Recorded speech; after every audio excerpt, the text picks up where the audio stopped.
Muy buenas a todos. En el día de hoy pues vamos a seguir el ciclo de conferencias que en esta ocasión mi amigo y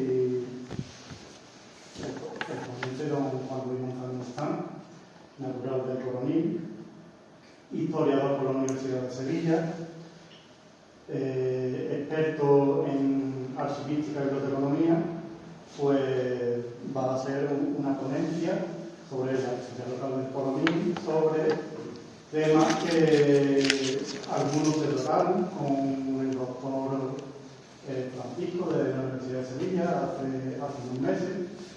Y el caso es pues que Luis trae una ponencia que es interesantísima sobre temas de la cruzadera, el tema del castillo de la villa, un estudio sobre los escudos que se descubrieron, si no recuerdo mal, en 2012. Y aparte de eso también va a hablar del tema de la repoblación y varias casuísticas diferentes que va a ir desarrollando a lo largo de esta tarde, ¿no?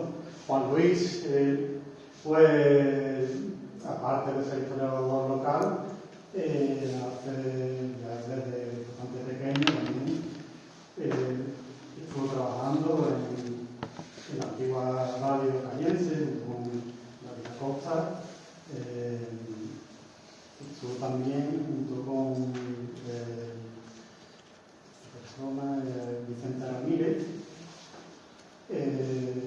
y con el paso de los años también hizo varias publicaciones en la revista local de aquí, una revista que se llamaba La Voz de Fuera, que editaba el Mundo del Coronil, y también la revista de la Torre, que era editada por la parroquia local de la iglesia del Coronil.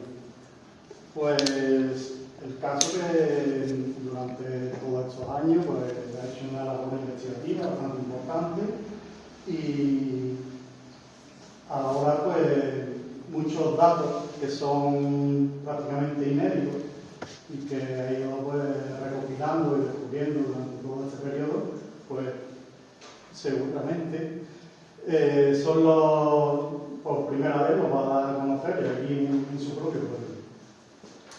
Al final de la ponencia, pues si tenéis cualquier tema de reveo, de consulta, pues os dirigís directamente al ponente.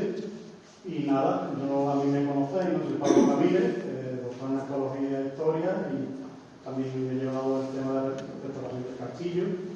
Y nada, si tenéis una pregunta también relacionada, porque son temas que se nos pisan, pero el protagonista hoy es él, ¿vale? Así que empecemos con nuestra conferencia. Muchas gracias.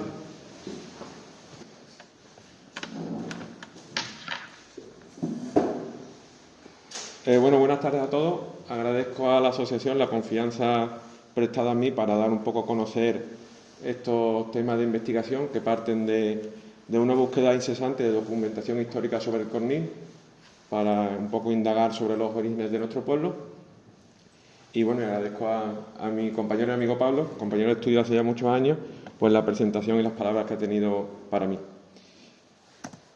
Bueno, en este encuentro, no voy a llamarlo conferencia, me parece un poco osado por mi parte, en este encuentro, titulado Los orígenes del Coronil, los balbuceos de un pueblo, tenemos como objetivo ahondar en los orígenes del Coronil, como núcleo de población estable, hacer un poco estudio de dónde venimos y cómo se ha forjado la población. La metodología que vamos a emplear inicialmente es un barrido cronológico que abarca desde el siglo XIII hasta los inicios del siglo XV. Para ello, pues vamos a utilizar unas fuentes que son unas fuentes documentales que han perdurado hasta nuestros días. Por supuesto, no está todo lo que habría en su momento, lamentablemente, y de estas fuentes las que hemos tenido alcance. Hay otras que, bueno, que de momento pues no están al alcance de los investigadores. Vamos a seguir un índice, voy a hacer un pequeño bosqueo del índice que vamos a seguir. Inicialmente vamos a hacer una introducción sobre la dualidad del Coronil y las agusaderas, las diferencias y paralelismos que existen entre estas dos poblaciones o dos lugares. A continuación haremos un pequeño esbozo sobre la reconquista y repartimiento, cómo se forma el entramado geográfico que tenemos en la comarca nuestra a partir de la toma de Sevilla en 1248. Posteriormente pasaremos a estudiar un poco el linaje de los Guzmán, que son los primeros dueños conocidos que existen de lo que sería el Coronil actual. Por ello lo hemos llamado un poco como el germen de la localidad. Pasaremos a estudiar un poco el linaje Esquivel, que será un poco más el que más nos suene, por Ruiz Pérez de Esquivel, donde se produce una estabilización en lo que es la población. Realmente es cuando arranca, digamos, una población más estable. Posteriormente pasaremos a ver la Casa de Ribera, que es la familia bajo la que se unen las dos poblaciones, el Coronil y las Agusaderas, que hasta ese momento han sido totalmente independientes y cada una ha tenido su dueño oportuno. Una vez visto ese barrido cronológico, vamos a pasar a hacer un pequeño repertorio documental, los balbuceos medievales, que son las primeras referencias documentales que existen de nuestro pueblo. Digamos, relacionados con estos balbuceos medievales, vamos a hacer un pequeño, estudio-análisis de los escudos que aparecieron en 2012 en el castillo, que lo hemos llamado las piedras parlantes del Coronil, porque al igual que los documentos, los escudos pues también nos mandan un mensaje y nos hablan. Y ya, por último, para rematar, a raíz del repertorio documental que vamos a presentar, encontramos una serie de topónimos del Coronil, que vamos a repasarlo y vamos a dar un poco unos nuevos aportes para intentar dilucidar de dónde viene el término Coronil.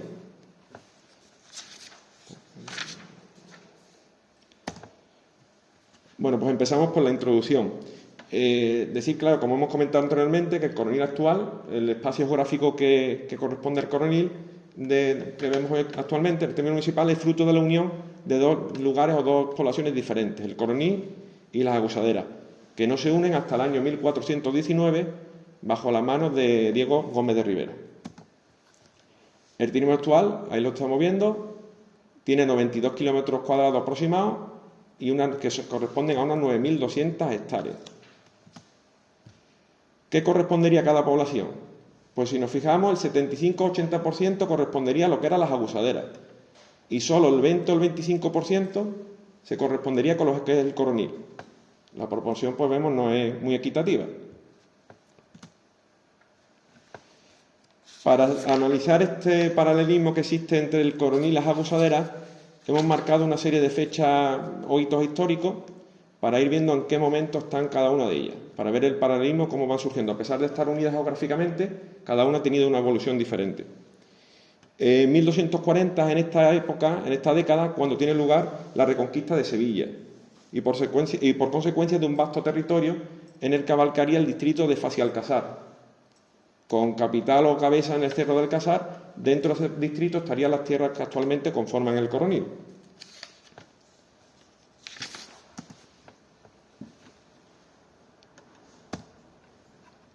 Pasamos a otro hito histórico, los años 1250-1260.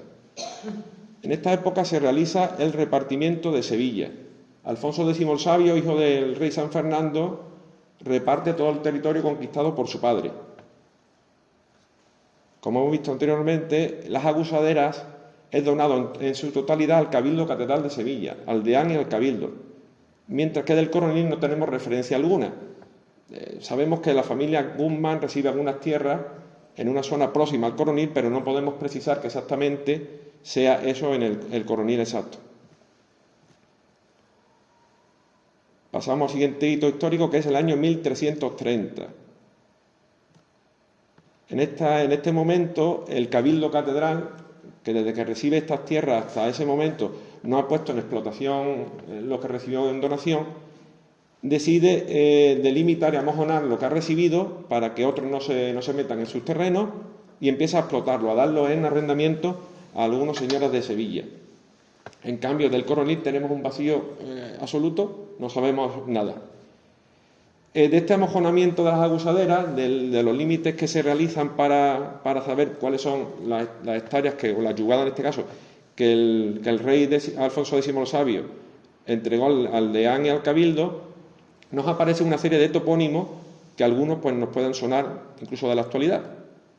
En estos amojonamientos linderos nos aparece La Amarguilla, Alcornil, Abusadera, Fuente Longuilla, Salado de Moguer, Jeribel, Palacio de Jeribel, Gailín, el río Guadalete, Orillo, Lopera, Loperuela y el Bollo. Muchos de estos términos pues, se conservan actualmente y otros pues, se han visto modificados. Por ejemplo, Fuente Longuilla es la Fononguilla actual. Pasamos al siguiente hito histórico que se corresponde con el año 1355. Es en este momento cuando el Cabildo Catedral de Sevilla decide construir el Castillo de las Abusaderas. Una vez que ha puesto en explotación el terreno, quiere garantizar que aquellos que lo tienen en arrendamiento puedan defender su ganado o incluso su población, los vasallos que tengan los campesinos, para poder poner en explotación y darles un poco de defensa atendiendo a la cercanía que está con respecto al territorio enemigo, a lo que llamaban en la época de la documentación los moros. Y en el Coronil suponemos que es en este momento cuando se construye lo que llama la documentación, que veremos más adelante, una torre fuerte, que suponemos que se puede corresponder con los inicios de la torre del homenaje actual que encontramos. Pasamos a otro hito histórico que ocurre en los años 1380-1381. Es en este momento cuando hay un cambio de propiedad en el Castillo de las Abusaderas. Como hemos dicho anteriormente, el rey Alfonso X el Sabio se lo da inicialmente al Cabildo Catedral de Sevilla. El rey, viendo el peligro del enemigo, el peligro de los musulmanes muy cercano a la banda morisca y la nula defensa que realizaba el deán del territorio, lo revierte a la corona. La documentación dice lo troca, lo vuelve a la corona. Y en el mismo año, tal como lo recupera su poder, se lo entrega a Perafán de Rivera, al linaje de los Rivera. Esto ocurre en el año 1380. A la vez, en el año 1381, el Coronil pasa a manos de Ruiz Pérez de Esquivel. Perdón, en 1377. Y en 1381 recibe una merced real para que 15 vecinos pueblen, o los de los que están, porque la documentación es ambigua, no dice si realmente había población o eran los que iban a llegar, no tengan que pagar impuestos por ello. Y ya por último, el último hito histórico que presentamos es el año 1419, en el que por fin tanto el Coronil como las abusaderas pasan a manos de la misma persona. Como vemos, desde que se reconquista allá por el año 1240 hasta el año 1419, cada una de las poblaciones ha tenido un recorrido totalmente diferente. Este es el sepulcro de Diego Gómez de Rivera, el primer dueño que fue de ambas poblaciones.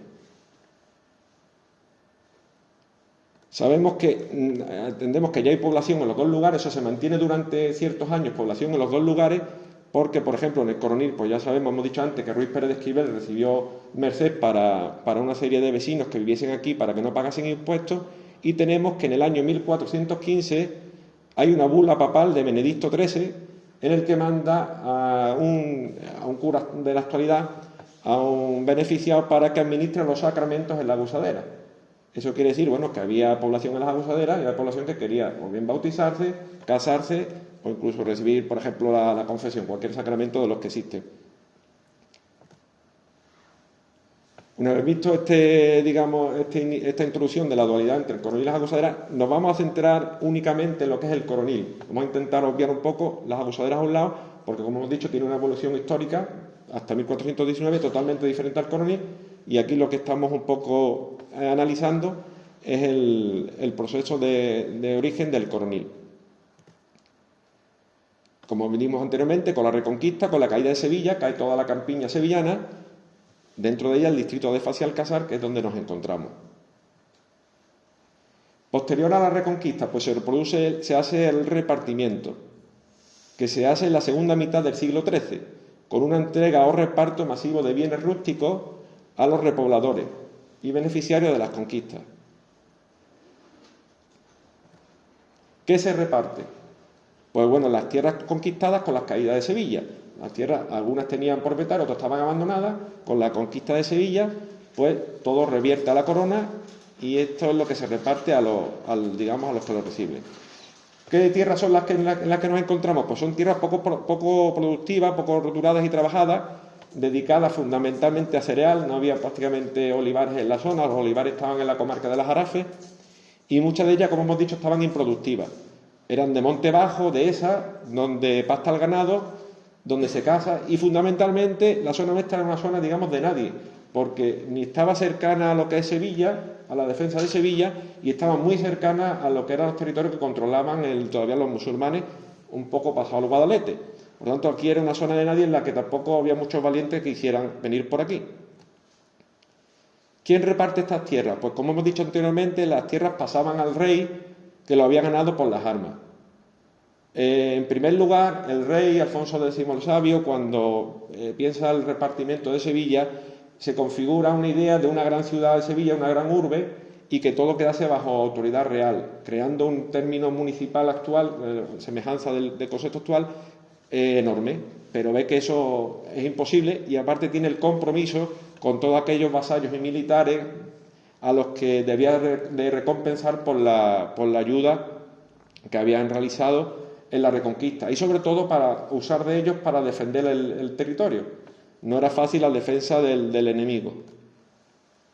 ¿A quién reparte estas tierras? Pues bueno, como hemos dicho anteriormente, fundamentalmente a los caballeros y tropas que han participado en el proceso de la Reconquista. También hace donaciones, como es el caso de las abusaderas, al sector eclesiástico, y también donaciones a su propia familia, como por ejemplo fue el cercano lugar de Morón. ¿Cómo se reparte?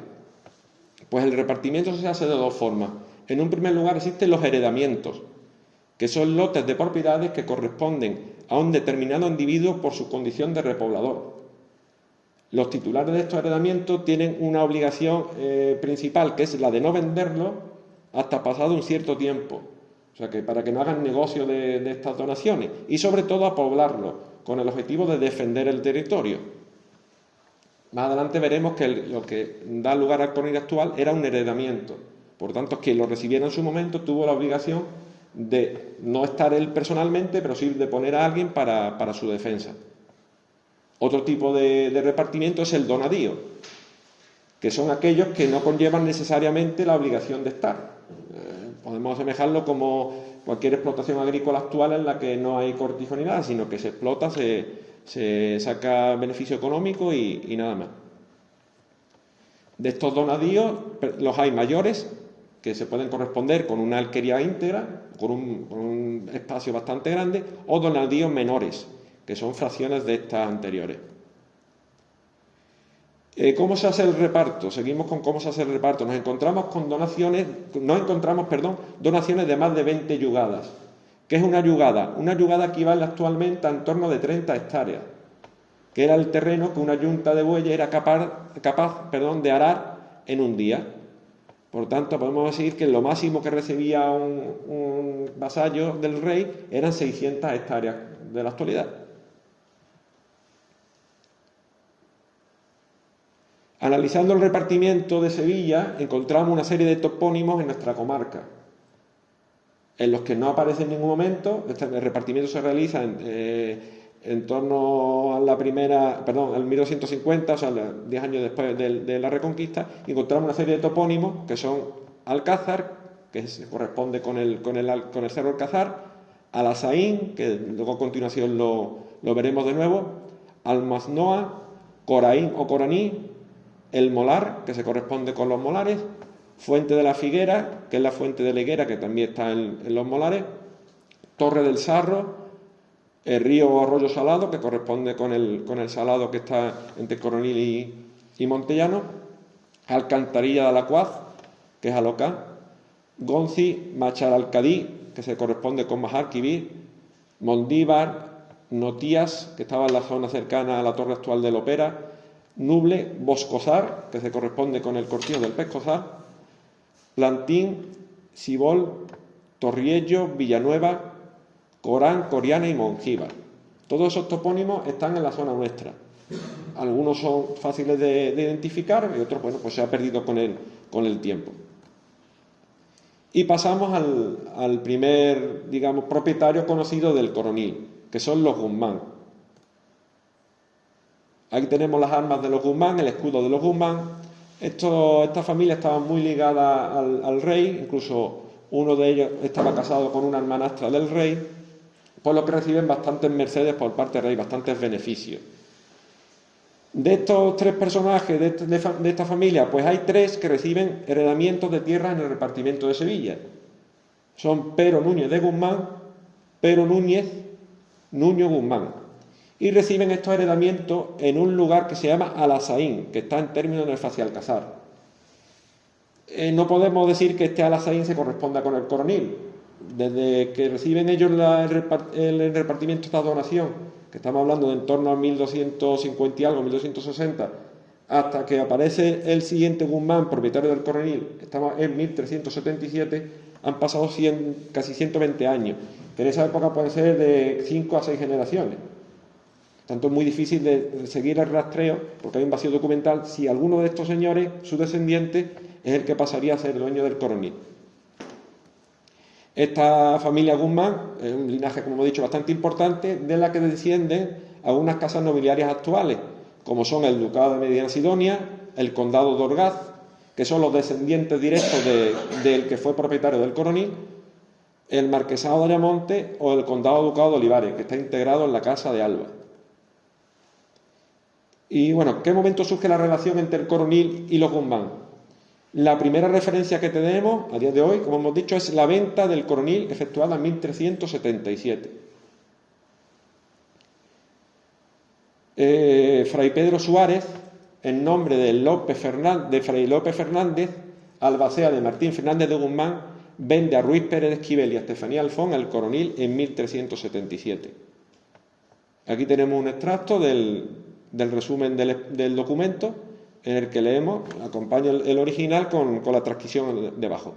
Venta del monasterio de San Agustín, porque son los monjes, los frailes de San Agustín los que venden, porque son los albaceas de Martín Fernández, a Ruiz Pérez de Esquivel del Coronil, la venta del Coronil. ¿Por qué se vende el Coronil? Bueno, en primer lugar, Martín Fernández de Guzmán fallece siendo bastante joven. En ese momento reside en Toledo, está muy lejos de Sevilla, y al ser bastante joven, su hijo era menor de edad, en el testamento que hacen en su nombre, pues decide vender el Coronil para pagar una serie de obligaciones que tiene en el testamento, para pagar las mandas del testamento. ¿Cuándo tiene lugar esto? Pues el proceso no es un momento en el que se venda rápidamente, vamos a ver que es un proceso largo que tiene lugar durante casi 6 meses. En primer lugar, en Toledo, el 26 de abril de 1377, Martín Fernández de Guzmán levanta acta notarial. En el acta notarial leemos que estaba doliente y muy flaco en la cama, y que estaba muy flaco y muy afincado de la dolencia que le tenía y muy enojado en manera. Preveniendo que va a morir y viendo que no es capaz de hacer un resumen de sus propiedades y demás, otorga un poder a Fray Lope Fernández para que haga testamento en su nombre.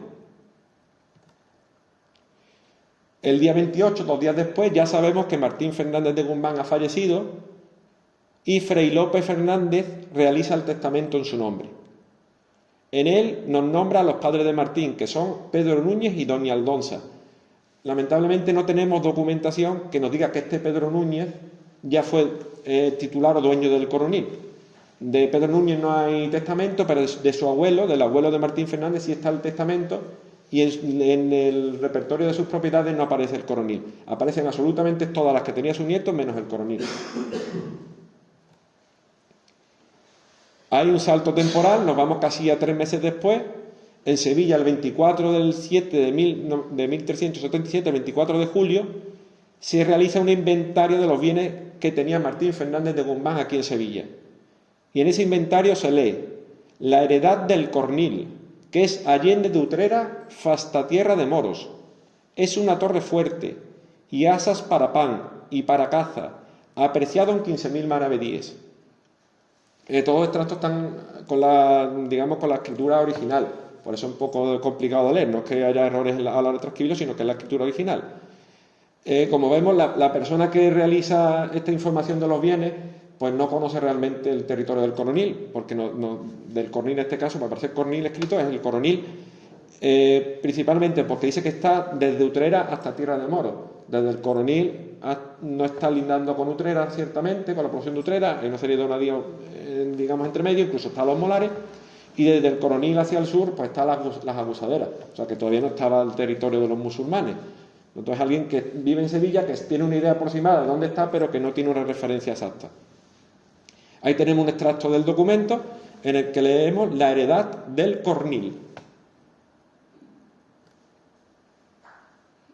El 4 de agosto se levanta un acta de la apreciación de los bienes.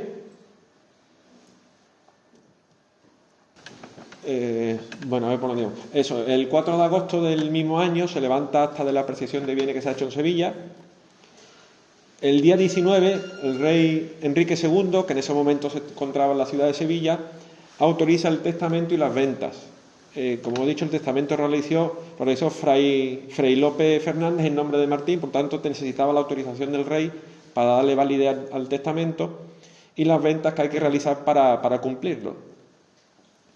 Ya nos vamos de nuevo a Toledo el día 28 de septiembre, en el que se reúnen Fray Lope, la viuda de Martín Fernández de Guzmán y el alcalde de Toledo, y deciden vender los heredamientos y bienes de Torrenueva y del Coronil y de sus términos, por cuanto no rendían cosa alguna, sino muy poco. O sea, que eso quiere decir que esto estaría prácticamente abandonado. Ellos no recibían renta ninguna por esto, entonces deciden deshacerse de él para pagar lo que hay. Incluso, aquí tenemos el documento, en un extracto en el que se lee de Torrenueva y del Coronil. Incluso la viuda de Martín dice en el mismo documento que ella no sabía qué valían los dichos heredamientos e bienes que él decía, ni sabía qué bienes eran, ni nunca los había visto. Aquí nos manifiesta que no llegó a estar nunca aquí en el Coronil, a pesar de ser de su marido. Eso fue el día 28 de septiembre. El día 5 de octubre, Fray Lope en Sevilla otorga un poder a Fray Pedro Suárez para que haga la venta de El Cornil y de sus términos lugares que son del arzobispado de Sevilla, para que el dicho Pedro Suárez pueda vender los dichos lugares de Torrenueva y del Cornil. Ahí tenemos el documento en el que aparece en la primera aquí Cornil y en sus términos lugares. El día 30 de octubre, ya por fin, Fray Pedro Suárez vende a Ruiz Pérez de Esquivel y su esposa Estefanía Alfón la heredad del Coronil por 12.000 maravedíes. Este es el documento, parte del documento. Dice del Coronil, que es en la campiña de dicha ciudad. Aquí está la transcripción a continuación.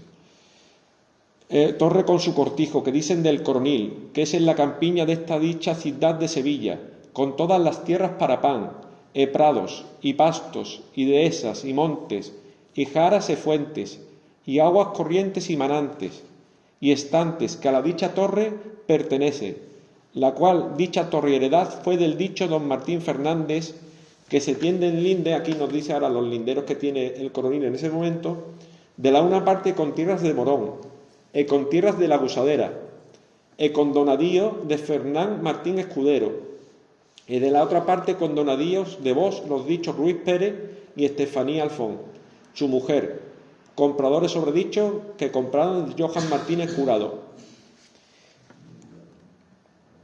Sabemos que la venta del Coronil se sacó a pregonar en Sevilla, se pregonó por Sevilla, a quien estuviese interesado, y que se vende por debajo de lo que se tasó. En un primer lugar se apreció el Coronil en 15.000 maravedíes y finalmente se vende solo en 12.000. Para que nos hagamos una idea de lo poco que supuso esta compra, apenas 20 o 30 años antes se gastó en construir el castillo de la Abusadera 25.000 maravedíes y el Coronil se vendió por 12.000.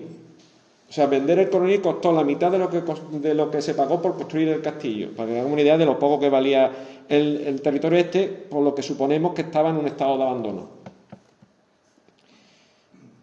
Con esta venta de los albaceados de Martín Fernández de Guzmán a Ruiz Pérez de Esquivel pasamos a otros dueños del Coronil, que son los Esquivel. Aquí tenemos a Ruiz Pérez de Esquivel.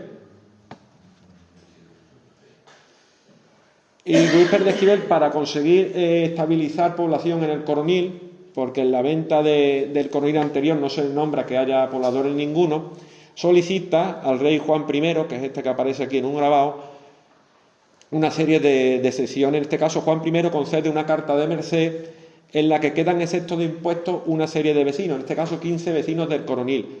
El documento es un poco ambiguo y en una parte nos dice que ya hay pobladores en ese momento, vecinos aquí viviendo, y en otro momento dice los que poblaren en condicional. Por tanto, no sabemos si ya exactamente había población o no había ninguno y consigue traerlos a posteriori, pero consigue que 15 vecinos, que son 15 cabezas de familia, no paguen una serie de impuestos. Con ello consigue atraer población en un territorio que estaba muy cercano a los musulmanes. Aquí tenemos el documento en el que se lee privilegio del rey don Juan sobre los excusados del coronil. Excusados que estaban excusados de pagar impuestos, estaban perdonados. Dentro del texto encontramos: nos, por facer bien y merced a Ruiz Pérez de Esquivel, nuestro vasallo, vecino y uno de los 24 que ha de ver por nos facienda la dicha ciudad de Sevilla, porque entendemos que es servicio de Dios y nuestro y poblamiento de la nuestra tierra, que quitamos y franqueamos a 15 hombres que poblaren y fueren vecinos y moradores en el su castillo del coronil, que es en la campiña de Sevilla.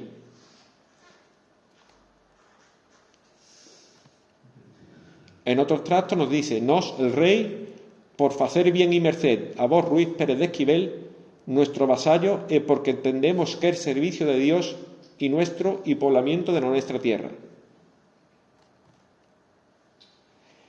Como hemos dicho antes, había población anterior, nos genera dudas, porque aquí encontramos un extracto en el que dice: a los dichos 15 hombres que son poblados, lo está dando en presente, en el dicho castillo del coronil, o poblaren de aquí adelante. O sea, que nos deja un poco de ambigüedad si realmente ya había población o no. Y el rey reconoce en este dicho documento que, bueno, que todo es en agradecimiento por los servicios prestados por Ruiz Pérez de Esquivel, tanto a su padre como a él. Nos, por facer bien y merced al dicho Ruiz Pérez por muchos servicios y buenos que él fizo al rey meo padre, que Dios perdone, y fizo y face a nos de cada día, tomémoslos por bien. Bueno, la fecha correcta del documento. Erróneamente siempre se ha venido a decir que es el 25 de abril. El documento, como bien se lee, está fechado el 23 días de abril de la era de 1419. Lo que ocurre el día 25 es una confirmación, es como una certificación que se emite de ese documento. O sea que el documento, la merced que Juan I, que se ha venido tradicionalmente catalogando como una carta a Puebla, hace a Ruiz Pérez de Esquivel, tiene lugar el día 23. Por otro lado, aparece el año 1419. ¿Por qué? Porque el documento está fechado en la era hispánica. La era hispánica es aquella que empieza cuando Roma pacifica a Hispania, que era la forma de fechar los documentos en esta época. Para pasarlo a la era cristiana, que es la nuestra, hay que restarle 38 años. Por tanto, a 1419 le restamos 38 y nos da que el documento se hizo el 23 de abril de 1381. Nos genera varias dudas este documento. En primer lugar, ¿en qué momento se dota de término al coronil? En ese documento no aparece mencionado que el coronil tenga un término en concreto. El coronil hasta ese momento pertenecía al Consejo de Sevilla, al término de la ciudad de Sevilla. Entonces, hay un vacío documental ahí, ¿no? Nos falta un documento en el que el rey le dijese a Ruiz Pérez de Esquivel: oye, este castillo es tuyo y todo este término también corresponde a ti. Y sobre todo, ¿en qué momento se le da el señorío? Señorío es la propiedad del lugar más la capacidad de tener vasallos a su orden. Sus descendientes sí se hacen llamar señores del coronil, Ruiz Pérez de Esquivel no. Pero no tenemos el documento en el que realmente el rey le diga a Ruiz Pérez de Esquivel que posee el señorío y que tiene para él el administrador de la justicia, el cobro de impuestos y demás. Ese documento no existe. Bueno, no existe, sino que no se ha conservado, no se ha encontrado todavía. Es en esta época cuando tradicionalmente, y bueno, por la historiografía que ha existido siempre, se supone que se trasladan los últimos habitantes del Cerro Alcázar, del Facial Alcázar, hasta el coronil. Sobre todo, una referencia más clara es Garrido y Ruiz, en el libro de historia del coronil, que antiguo, pues él es uno de los que apoya de esta teoría, de que existe una tradición que los últimos habitantes... Ahora me la fide. Los últimos habitantes de aquí del Casar se trasladan hasta el Coronil y se traen consigo la primitiva imagen de la Virgen de Consolación. Esto nos dice Garrido Ruiz. ¿En qué momento, por qué podemos apoyar esta teoría? Bueno, porque en este momento de búsqueda de pobladores, Ruiz Pérez busca habitantes para el Coronil y con esta oferta suculenta de no tener que pagar impuestos, pues hemos de suponer que aquellos que viviesen cerca y si tuviesen que pagar impuestos, dicen, oye, pues yo soy el primero que me voy allí. Y puede ser que sí, que se trasladaran estos últimos moradores de Fase del Casar hasta aquí. Ya posteriormente, en 1414, Pedro Rodríguez, hijo de Ruiz Pérez, intenta fundar un mayorazgo. Un mayorazgo es que todos los bienes que él tiene quedan ligados siempre al primogénito, de forma que no haya disgregación de los bienes para que la familia pues siempre tenga, digamos, un estatus social. En su testamento pide fundar un mayorazgo, que estos mayorazgos tenían que ser siempre autorizados por el rey. No podía ser la voluntad de uno mismo decir, oye, esto todo para una persona, porque se defendía que, porque todos los hijos habidos o descendientes tuvieran derecho a heredar. Ya posteriormente, lo último que encontramos ya es la venta del Coronil a Diego Gómez de Rivera, en el que, como decíamos anteriormente, a pesar de intentar fundar un mayorazgo, Hernán Rodríguez, que es hijo de Pedro Rodríguez, vende el Coronil, disgrega el Coronil de los bienes de la familia Esquivel y se lo vende a Diego Gómez de Rivera el 29 de enero de 1419. En el documento, pues leemos, el lugar es Castillo del Coronil con su población y vasallos. Aquí ya nos dice que hay población y que hay vasallos, por tanto él ya es señor del Coronil y vende el señorío a los Rivera. Hemos perdido el momento en el que a alguno de sus antepasados le dan el señorío, no tenemos ese documento. Con todos sus términos y dehesas, y prados, y pastos, y montes y jaras, es muy parecido al anterior. Y aquí, pues, muy parecido con todas sus tierras para pan. ¿Vale? Ahí tenemos el extracto del documento. Y aquí se nos dice de nuevo los linderos que ahora tenía el Coronil. Dice que tiene el linde con término de las agusaderas, con término de Morón y con donadío del Sarracatín, que se corresponde con el actual cortijo de la Rabia, que fue de Juan Velázquez de Doña Magdalena, y con el donadío de las monjas de la orden del documento. No es que no haya sabido transcribirlo, sino que el documento hay un hueco ahí que no aparece, que ahora tiene arrendado Pedro González de los Arqués, vecino de Utrera, y con donadío de Diego Martínez, escribano público de la dicha villa de Utrera, y con donadío de Juan Alfón de Reina, vecino de dicha villa. Todos estos donadíos pues, se puede corresponder, digamos, con tierras que estarían, digamos, del Porquichuelo hacia Utrera, por eso todos son vecinos de Utrera. Y en el documento leemos con sus vasallos y excusados. ¿Qué quiere decir esto? Que estamos hablando de un documento de 1419 y reconoce que todavía hay vecinos del Coronil que estaban excusados de pagar impuestos. O sea que probablemente viviría todavía algunos de aquellos que en 1381 fueron excusados de no pagar. El documento está en mal estado, se lee un poco mal, este es el precio, 2.100 doblas moriscas de buen oro. Aquí leemos 2.100 doblas moriscas, ¿vale? Hemos dicho que se lo venden a un miembro de la familia Rivera y con esto pues encontramos la unión ya por fin del Coronil y las agusaderas. Como visto, todo este recorrido que hemos hecho del Coronil no tiene nada que ver con las agusaderas. ¿Vale? Este es el escudo de la familia Rivera en un panel de azulejos. Y la familia Rivera, en este caso Diego Gómez de Rivera, busca el apoyo del rey Juan II para afianzar población en el Coronil. La documentación que encontramos nos da a entender que el Coronil estaba casi despoblado. O sea que de nuevo tiene que intentar conseguir traerse aquí población. ¿Cómo lo consigue? Pues consigue del rey una autorización para celebrar una feria 2 veces al año, en 1425. Aquí leemos Villa del Coronil, es que dure 30 días. Consigue 2 ferias de 30 días al año en el Coronil 1425.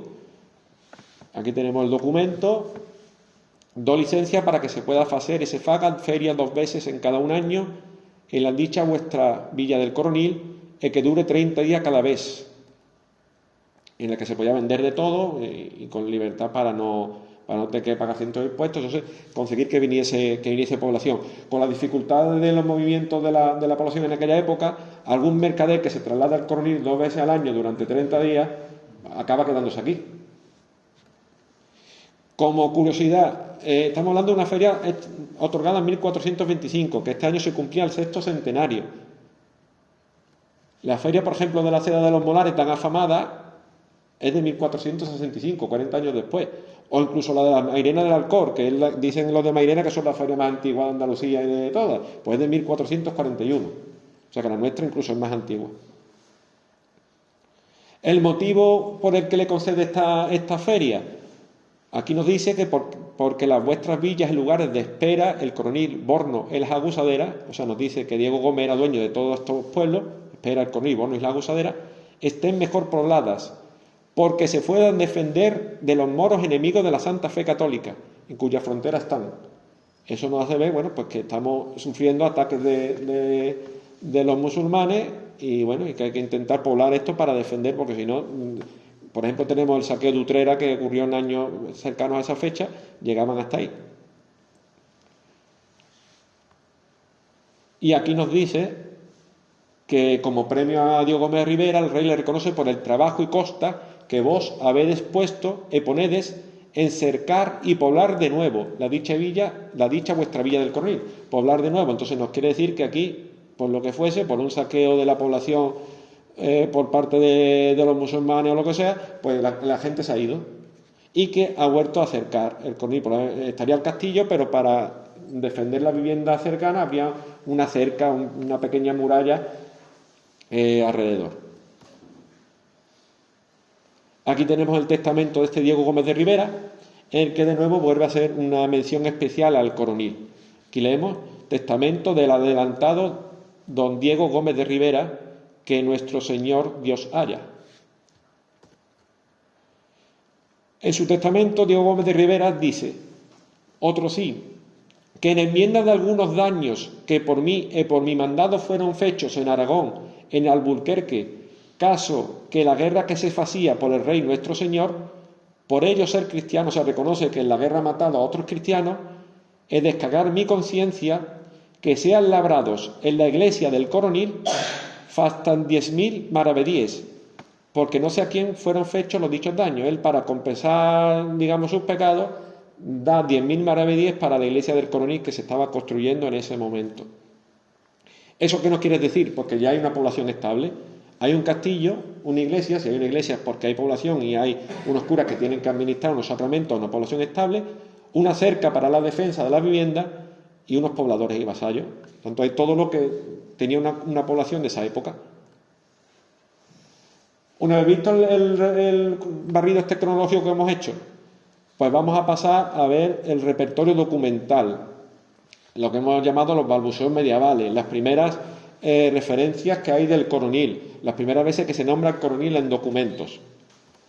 Y la primera referencia la tenemos el 13 de agosto de 1332, en el que se lee: de la una parte comienza en la quebrada sobre la fuente Amarguilla, y de la otra parte un mojón en Alcornil. Más adelante leemos: e comienza de luengo en Alcornil, e parte a la senda que va de Alcornil a las Agusaderas a mano derecha. Este documento de 1332 es un amojonamiento que se realiza de las Agusaderas. Aquí tenemos el traslado, esto es un traslado que se hace a posteriori, un escribano de la época que transcribe el documento, en el que se lee claramente, porque la letra ya es un poco más moderna: Alcornil, va de Alcornil a las Agusaderas. La siguiente referencia la tenemos en unos documentos que se realizan entre el 26 y 29 de noviembre de 1346, en el que leemos: sobre la fuente que dicen Amarguilla, de cara contra Alcornil, que había desde hasta el dicho lugar de Alcornil 90 cuerdas. La quebrada de la fuente Amarguilla, hasta el dicho lugar de Alcornil, hasta el mojón de las Peñuelas, en que está la dicha Figueruela encima de Alcornil, De nuevo, estas referencias son de un amojonamiento también de las abusaderas. Nos está diciendo el límite que tenían las abusaderas con respecto al coronil. Aquí leemos, también está hecho un traslado ya de época más moderna, dicho lugar de Alcornil. Nos vamos ya al año 1377, en la venta que se hace del coronil a Ruiz Pérez de Esquivel. En este documento de 1377 hay una curiosidad porque el coronil, escrito tal como topónimo, aparece de dos formas, aparece como cornil y como coronil. Probablemente ya en esta época hay algunos que lo conocen como cornil y otros que por derivación pues ya empiezan a llamarlo coronil.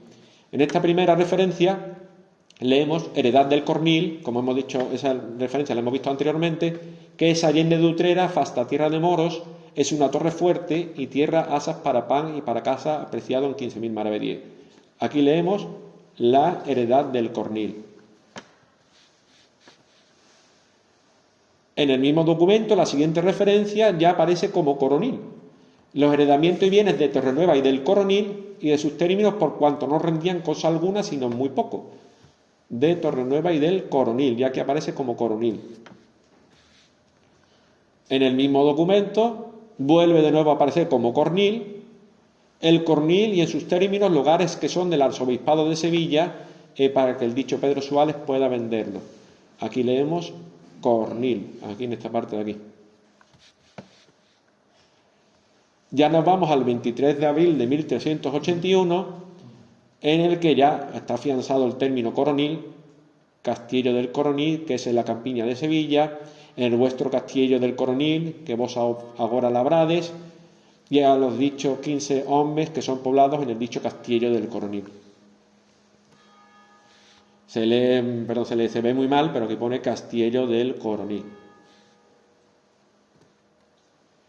En 1383 encontramos el primer documento que está escrito en el coronil, o sea, que está hecho realmente y documentado que se realiza en el coronil.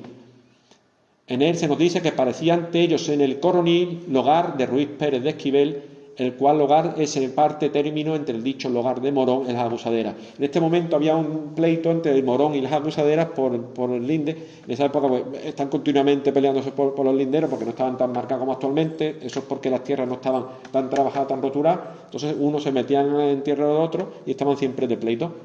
Y es el primer documento que se tiene constancia hecho en el coronil, en el año 1383. Esto es una transcripción de ese documento, ya con letra más moderna,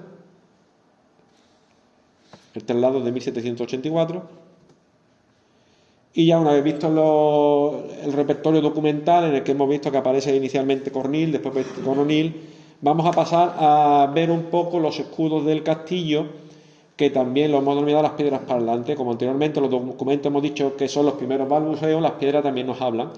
¿Qué nos quiere decir esos escudos que aparecieron en 2012? Bueno, pues en primer lugar, esos escudos aparecen en una obra a finales de 2012, en el que, bueno, apreciamos aquí, está en este momento en obras, en los paramentos, se están quitando los revestimientos que cubrían eso, y aquí aparecen ya señalados, esta fotografía la hizo David Acosta, aparecen señalados los tres escudos.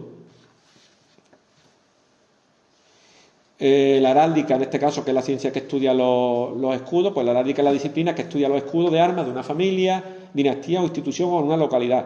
Con la heráldica se intentan mandar mensajes. La heráldica no es por adorno ni nada, sino cada uno intenta mandar su mensaje. Las armas que se ponen, los dibujos que parecen un escudo, todos tienen una explicación. Aquí tenemos una foto de los escudos en el momento de la obra, cuando aparecieron, en el que vemos, aparece un escudo en la parte superior, un escudo de mayor tamaño y presidiendo, y dos escudos inferiores de menor tamaño y angulados, o sea, siendo una forma de un triángulo, pero siempre el del centro de un tamaño mayor con respecto a los dos que aparecen a sus pies, que ahora veremos, bueno, cada uno tiene su significado. Aquí aparece un dibujo que hizo también David, en el que se ve ya un poco porque en el mal estado en el que se encuentra, sobre todo el escudo superior, bueno, pues ha sido muy difícil la interpretación de lo que aparecía tallado. Aquí hizo él un poco un dibujo con respecto a lo que se veía, y ya tenemos un poco el esquema de lo que había. Vemos el escudo principal, que es el que aparece en peor estado de conservación. Este cuartel de aquí aparece prácticamente perdido. La cronología, atribuimos a esos escudos la cronología en torno a 1380. Estamos hablando de unos escudos pues, de casi 650 años. Pocos hay en la Andalucía de esa época. Es una pena que están pues en un estado de conservación bastante deficiente y que no se tomen medidas para intentar que no se sigan degradando. Pero bueno, en manos de la administración queda. El escudo principal y de mayor tamaño, ¿qué representa? Pues representa las armas del rey. Aparecen representados castillos y leones. Aquí debía haber un león que estaba perdido, que sí aparece aquí, y aquí aparecen dos castillos. Esta es la fotografía original, vemos el deficiente estado en el que se encuentra, y esto es pues el dibujo en el que gracias a ese dibujo pues se puede medio intuir lo que está aquí tallado. Aquí vemos representaciones de ese escudo, son todas de la misma época, son sellos de Juan I, en el que vemos los castillos y los leones. Pues una reproducción muy parecida a la que aparece en el escudo principal. Con una salvedad, en el coronil aparece el orden inverso. El escudo normalmente son castillos en el primer cuartel y en el cuarto, y segundo y tercero deberían aparecer los leones, pero en el coronil aparece al contrario.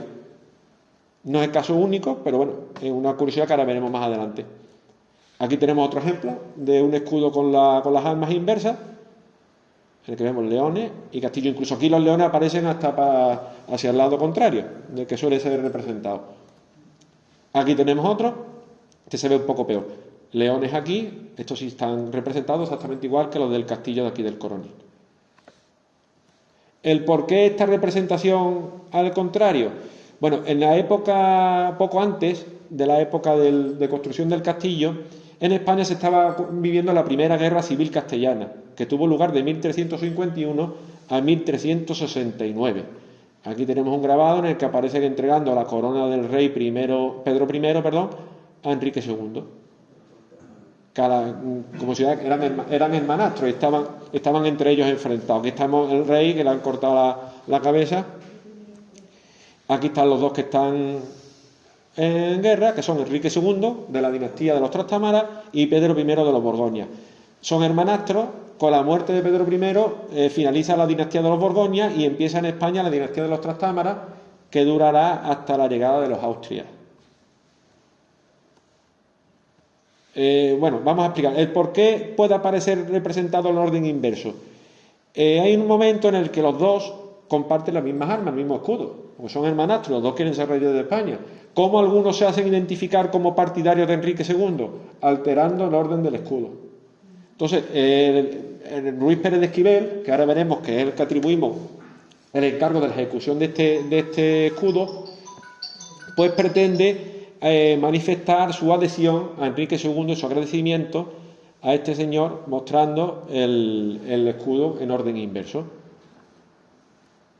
El siguiente escudo que aparece, según miramos nosotros al castillo, a la izquierda del castillo sería en este caso a la derecha, es este que aparece aquí. Nosotros lo hemos identificado y se identifica esquemáticamente con una flor de lis. Encontramos un poema escrito por Pedro García Dey que dice: es su solar en Vizcaya de quien llaman esquiveles, y aunque en Castilla los haya, allá hacen buena raya en sus tiempos no noveles. Oro y azul es matiz de sus blasones entero, como lo veis y sentir por aquella flor de lis cercada de aquellos veros. Está claro que nos dice Pedro de Gracia Dey que los esquiveles utilizan para sus armas una flor de lis. ¿Qué encontramos en el castillo? Una flor de lis. Por tanto, la atribución de ese escudo al linaje esquivel es más que manifiesta. Por tanto, podemos asegurar que esos escudos fueron mandados a hacer por Ruiz Pérez de Esquivel, y más en concreto la presentación que aparece justo encima de la puerta principal del castillo, de lo primero que se construyó. Por tanto, esos escudos los datamos en torno a 1380. Aquí aparecen ejemplos de escudos de la familia Esquivel. Este está en la parroquia de San Lorenzo de Sevilla, en el que vemos la flor de lis. En este caso es un escudo más complejo porque aparecen varios escudos, varias familias aquí ya entrelazadas. Aquí aparecen las armas de la familia Esquivel, como vemos aquí, Esquivel, con la flor de lis. Y sabemos que en una excavación arqueológica que se hace en el antiguo convento de San Agustín, si no me equivoco, hace unos 15 o 20 años, apareció la cripta donde estaban enterrados los Esquivel y donde, según las referencias históricas que hay, tenían ellos sus escudos de armas puestos. Lamentablemente, pues eso está ya más que desaparecido.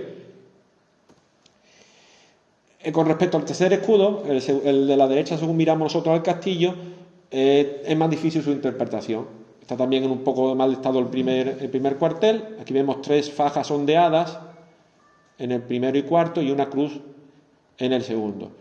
Se puede atribuir a la mujer de Ruiz Pérez de Esquivel. ¿Por qué? Bueno, porque en el centro aparece el del rey, a la derecha aparece el del marido, que siempre ocupaba el lugar derecho. A la derecha me refiero mirando, presidiendo el castillo, nosotros sería mirándolo a la izquierda, y al otro lado aparece la de las armas de la mujer de Ruiz Pérez de Esquivel.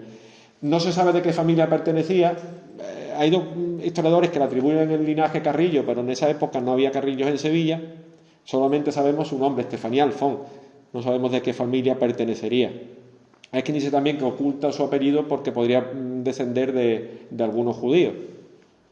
Pero si hemos encontrado, por ejemplo, ejemplos de escudos de familias de Sevilla de esa época que sí se asemejan a lo que aparece aquí. Aquí, como hemos dicho, aparecen 3 fajas ondeadas, que tenemos aquí el escudo de los Maraver, 3 fajas ondeadas, y aquí aparece una cruz, que tenemos el escudo de los Melgarejos con una cruz. Pues puede ser que perteneciera a alguna de estas dos familias. Con eso, bueno, pues ya hemos visto un poco el escudo. ¿Por qué la representación está en el escudo? Que vemos aquí, vamos a volver de nuevo aquí a la presentación. ¿Por qué esta representación? Pues muy sencillo, en el centro aparece el rey, que es el dueño de todo, a pesar de que Ruiz Pérez fuese el señor, el rey es el señor del señor. Ruiz Pérez de Esquivel, señor del Coronil, porque el rey se lo ha dado. Si el rey no se lo da, no es nadie. Incluso el rey puede revertirlo. Como hemos visto anteriormente, el rey a la Catedral de Sevilla, por no defender las abusaderas, se lo vuelve a reclamar.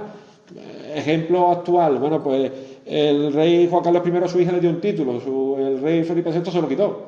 O sea, el rey otorga y da. Por tanto, el rey sigue siendo el señor y preside todo. Y a los pies, como los primeros vasallos, el matrimonio de Ruiz Pérez Esquivel y su señora, como primeros vasallos. En la disposición de los escudos, pues se asemeja mucho incluso hoy en día a la disposición que tienen las banderas de los ayuntamientos. La bandera de España es la que preside el centro. La siguiente en importancia, a la derecha, pues exactamente los escudos. Entonces, eso quiere decir, aquí, pues como el ayuntamiento tiene sus banderas colgando, pues están las banderas de la época, el escudo del rey y el escudo de los señores.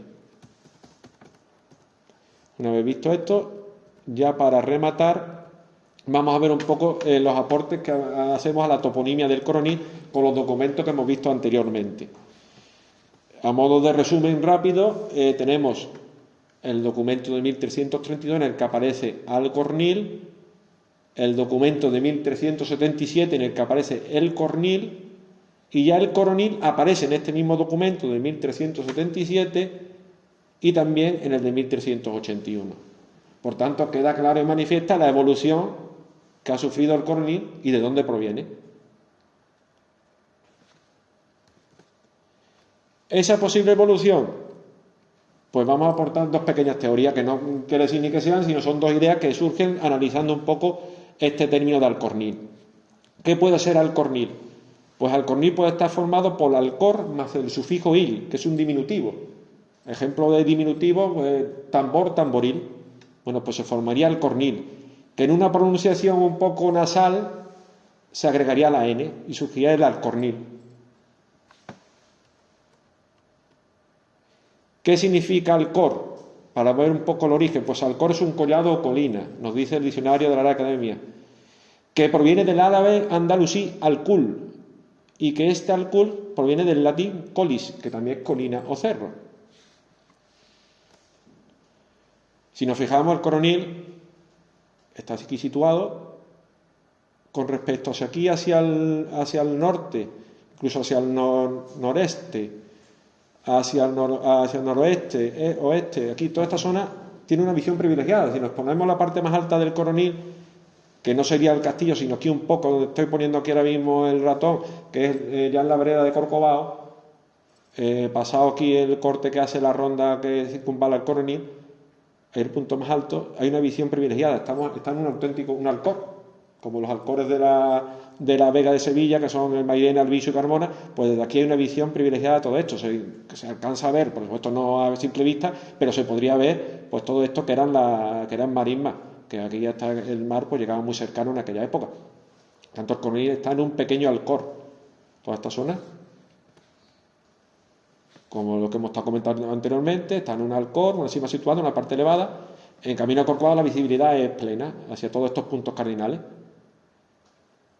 Bajando el portichuelo, pues se visualiza perfectamente este alcor, únicamente cortado por el trazado de la carretera, que sería todo esto, un alcor.